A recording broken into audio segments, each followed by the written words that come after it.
Properties of concrete in plastic state पढ़ चुके हैं पिछली वीडियो में।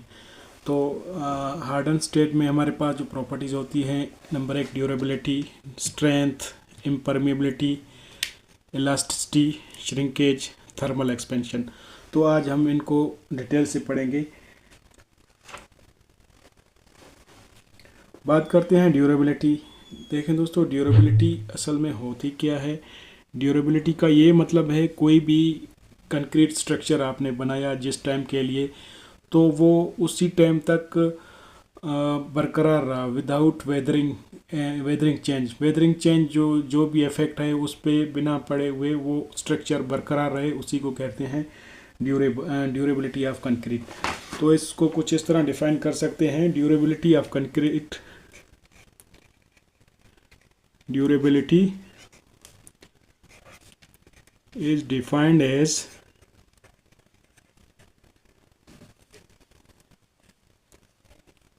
the period of time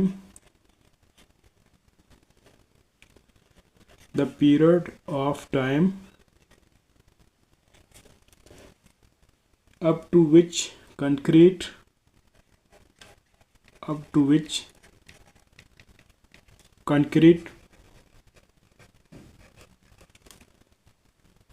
withstands the weathering,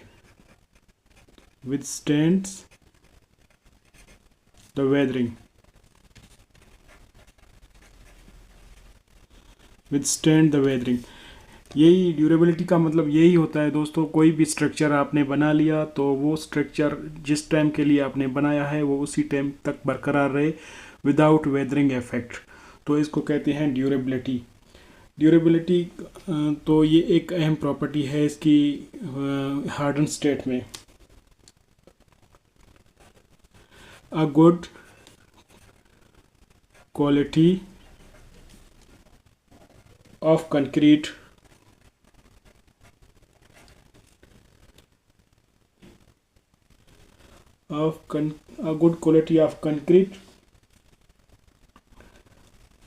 क्या मस्ट बी ड्यूरेबल।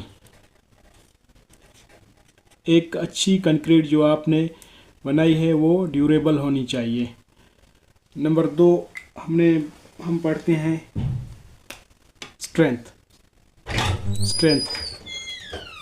स्ट्रेंथ जो होती है इसकी दूसरे नंबर पे प्रॉपर्टी कहते हैं। देखिए दोस्तों, स्ट्रेंथ क्या होती है इसको डिफाइन करते हैं। Strength is defined as the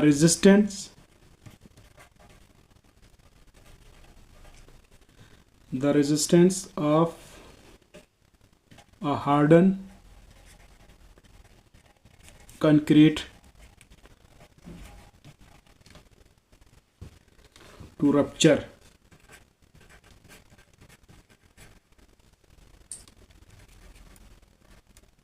under different loading. देखें दोस्तों, ये स्ट्रेंथ जो होती है वो असल में एक रेजिस्टेंस होता है रप्चर के खिलाफ। जो भी कंक्रीट आपने बनाई उसकी स्ट्रेंथ वो कहलाती है। अगर वो रप्चर के खिलाफ उसका रेजिस्ट हो तो वो उसकी स्ट्रेंथ कहलाती है। A good quality of concrete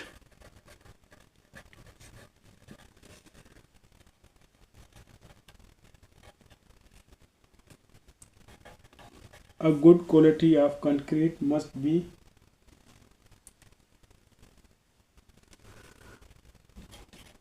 be possess desired crushing strength। एक अच्छी क्वालिटी की कंक्रीट में एक अच्छी क्रशिंग स्ट्रेंथ बर्दाश्त करने की ताकत होनी चाहिए। Crushing strength. देखिए दोस्तों, इसको थोड़ा सा डिटेल से पढ़ते हैं। कोई भी एक स्ट्रक्चर है उस पे लोड आ गया, ये लोड जो आ गया, ये स्ट्रेंथ जो है इसमें लोड अपने इसमें चेंज ना आने देना, ये इसमें चेंज ना आने देना, तो इसका कुछ अपना भी रेजिस्ट होगा, ये इसको रेजिस्ट करेगा। तो ये होती है इसकी स्ट्रेंथ। और एक अच्छी क्वालिटी की कंक्रीट में एक अच्छी क्रशिंग स्ट्रेंथ भी होनी चाहिए।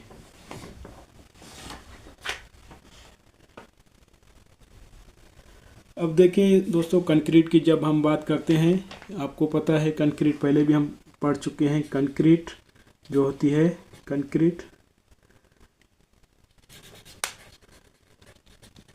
कंक्रीट स्ट्रॉन्ग होती है कंप्रेशन में, स्ट्रॉन्ग इन कंप्रेशन। कंक्रीट जो हमारी होती है कंप्रेशन में स्ट्रॉन्ग होती है। जैसे कि फर्ज करो ये एक हमारे पास कोई भी एक कंक्रीट का ब्लॉक है, तो ये कंप्रेशन फोर्सेस में तो स्ट्रॉन्ग होती है। इस तरह की कंप्रेशन फोर्सेस अगर इस पर लगी जाए तो स्ट्रॉन्ग होती है, लेकिन टेंशन फोर्सेस जो होती है इनमें ये कंक्रीट बहुत ही वीक होती है।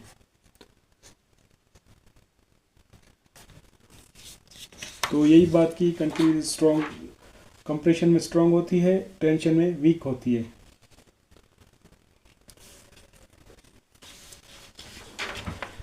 अगर दूसरा पॉइंट इसका देखें,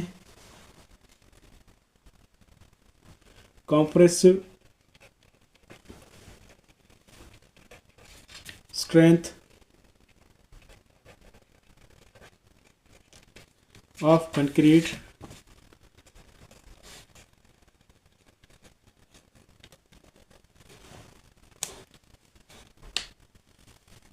is usually between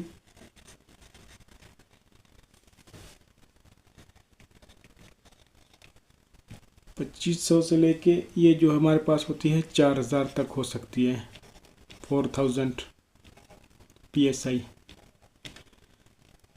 पाउंड पर स्क्वायर इंच। और ये जो कंक्रीट है हम किस में शो करते हैं इसको, पाउंड पर square inch. The strength of concrete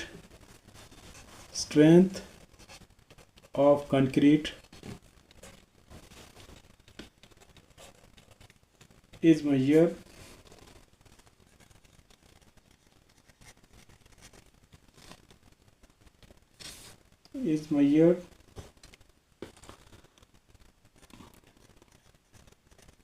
pound पर स्क्वायर इंच।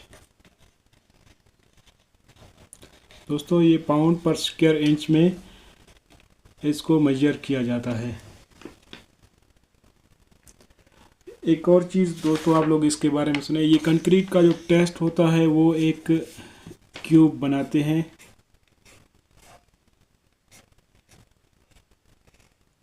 इस तरह का क्यूब बनाते हैं। तो कंक्रीट का जो टेस्ट होता है इस क्यूब पे अप्लाई करते हैं।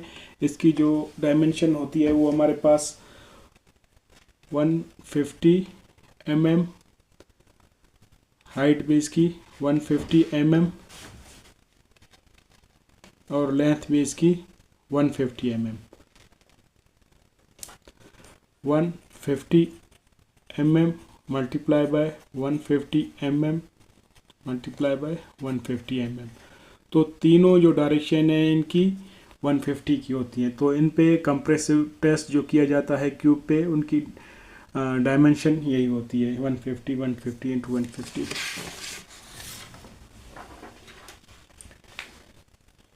तो तीसरा पॉइंट जो दोस्तों हम लोग पढ़ते हैं वो है इम्परमिएबिलिटी।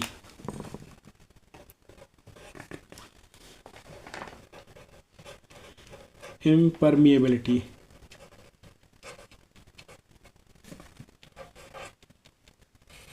इसके बारे में दोस्तों आप लोग एक चीज़ देख लें। इम्परमिएबिलिटी के क्या वो प्रॉपर्टी होती है जो कि पानी को इंटर होने से रेजिस्ट करती है। कोई भी कंक्रीट, जिस तरह ये कंक्रीट का कोई भी एक ब्लॉक हो, तो वाटर मॉलिक्यूल को इंटर होने से रेजिस्ट करे, जो वाटर मॉलिक्यूल को इंटर ना होने दे, वो कहलाती है इम्परमिएबिलिटी। द इम्परमिएबिलिटी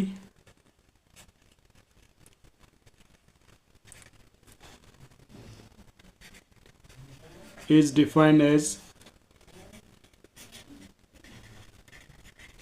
इसको कुछ इस तरह डिफाइन कर सकते हैं,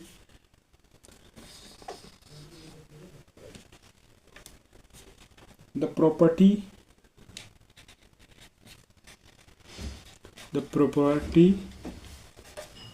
to resist water, the property to resist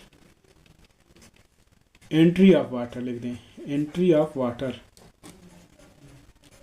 तो जैसा कि ये मैंने कहा, ये प्रॉपर्टी होती है एंट्री ऑफ वाटर को रोकती है, इसको परमेबिलिटी कहते हैं। अगर दूसरा देखें इसका, a good quality of concrete, a good quality of concrete in hardened state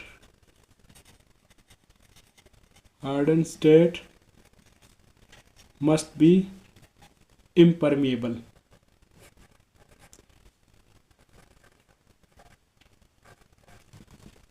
दोस्तों एक अच्छी कंक्रीट जो इम्परमिएबल होनी चाहिए वाटर के लिहाज से।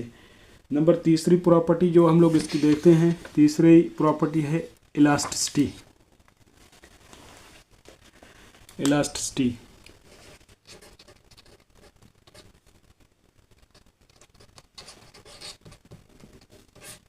देखो दोस्तों, इलास्टिसिटी कहते हैं किसके हैं?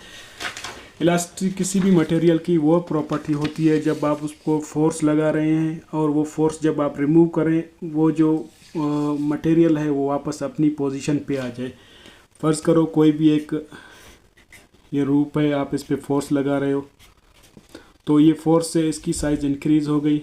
जब ये फोर्स आप उसको रिमूव करोगे, ये फोर्सेस जो आपने लगाई इसको अगर आप रिमूव करोगे तो ये अपनी ओरिजिनल पोजीशन पे आ जाए।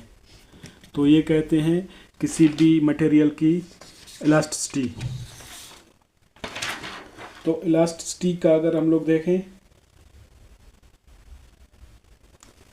Harden concrete is a brittle material।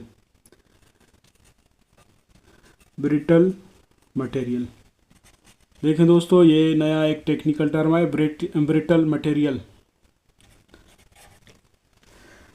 Brittle material वो मटेरियल होता है, जैसे कि फ़र्ज़ करो यहाँ पे एक कोई भी मटेरियल है, आपने इस पे फोर्स लगाई, जब ये टूटेगा तो मुख्तलिफ इस तरह शीट में टूट जाए। ब्रिटल मटेरियल जब ये रप्चर होगा, ये तो शीट में होगा, तो उसको कहते हैं ब्रिटल मटेरियल। तो कंक्रीट भी है, जो हार्डन कंक्रीट भी होती है, वो भी एक ब्रिटल मटेरियल होता है। अगर इसको देखें, हार्डन कंक्रीट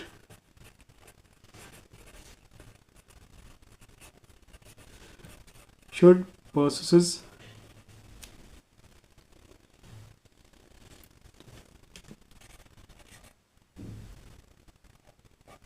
adequate इलास्टिसिटी। असल में देखें, इलास्टिसिटी वो प्रॉपर्टी होती है जिसमें वो जो है इलास्टिक रहे, मतलब वो अपनी पोजीशन पे वापस आ जाए। तो ये प्लास्टिक स्टेट में तो इसकी इलास्टिसिटी बहुत ज़्यादा होती है, हार्डन स्टेट में जो है इसकी इलास्टिसिटी ख़त्म हो जाती है। अगर नेक्स्ट देखें हम, प्रॉपर्टी आ रही है हमारे पास shrinkage.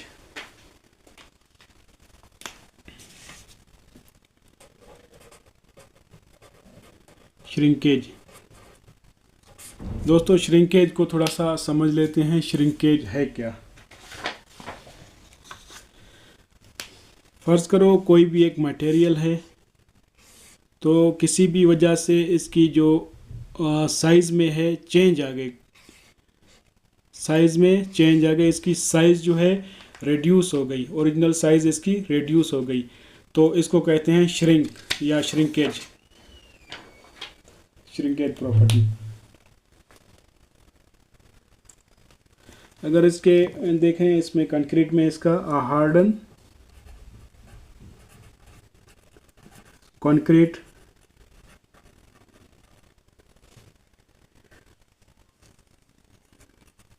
A hardened concrete should experience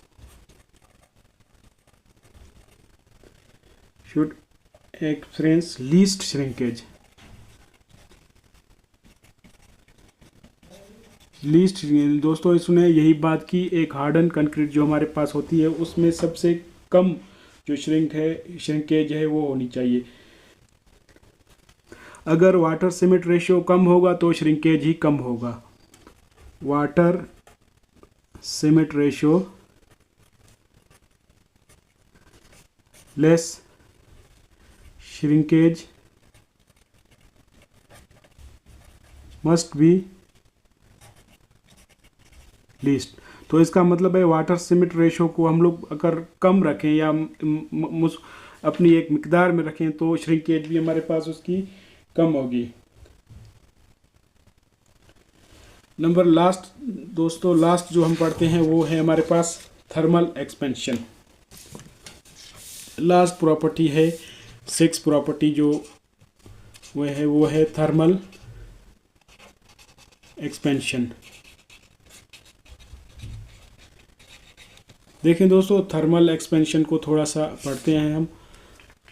thermal expansion होता क्या है, कोई भी एक मटेरियल हो आपके पास, जिस तरह ये एक कोई भी मटेरियल है, इसमें टेम्परेचर की चेंज की वजह से, टेम्परेचर चेंज होने की वजह से इसमें जो है कुछ क्रैक्स आ जाएं, टेम्परेचर चेंज होने की वजह से इसमें क्रैक्स आ जाएं, तो इसका इंटरनल टेम्परेचर ज़ाहिर है वो बहुत हाई होगा, तो जिसकी वजह से क्रैक आ जाए, तो ये इसका कहलाता है थर्मल एक्सपेंशन।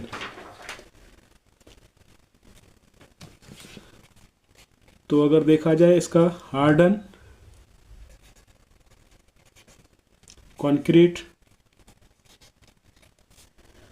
कंक्रीट जो होती है उसमें possesses least coefficient of expansion, इसमें कम होना चाहिए लीस्ट कोफिशिएंट ऑफ एक्सपेंशन।